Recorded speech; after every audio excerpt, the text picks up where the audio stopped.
આજે આપણે બનાવશું ઝીણી સેવ। બજારમાં સેવ મળે એવી આપણે ઝીણી સેવ ઘરે આસાન રીત તો પહેલાં તો આપણે લોટને ચારી લઈશું, ચણાના લોટને। જો આપણે કરી લઈશું મસાલો, સ્વાદ પ્રમાણે મીઠું 1 મોટી ચમચી, અડધી ચમચી હળદર, 1 ચમચી હિંગ। એમાં ઉમેરી દઈશું આપણે પાણી જરૂર પ્રમાણે। પાણી ઉમેર્યા બાદ આપણે ઉમેરી દઈશું તેલ। મિક્સર આપણે બનાવી લઈશું, ચમચીથી હલાવીને એકદમ રસ કરીને આપણે કરી લઈશું। મિક્સર બનીને થઈ ગયું તૈયાર। લોટમાં આપણે ખાડો પાડી મિક્સરને આપણે જે લોટમાં આપણે ઉમેરી દેવાનું છે, એનીથી આપણે લોટ બાંધી લેવાનો છે। આ રીતના આપણે લોટ મસી રહ્યા છીએ। લોટ આપણે બંધાઈને થઈ ગયો તૈયાર, નરમ એવો રાખ્યો છે, બહુ હાર્ડ નથી રાખવાનો। જે પાણી બને એનાથી આપણે બનાવીને થઈ ગયો તૈયાર।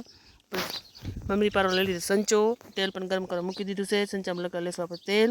આ રીતના આપણે લોટનો પીંડો મૂકી દઈશું। નાસાનીથી આપણે ઘરે જ સેવ બનાવી લઈશું। તમે જોઈ શકો છો તેલ પણ આપણે ગરમ થઈ ગયું, સેવનો ઘાણો પણ આપણે ઉતારવાનું ચાલુ કરી દીધું છે।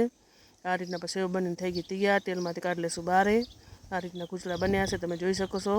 આપણે મોટા વાસણમાં લઈ લઈશું। આ રીતના આપણે બધી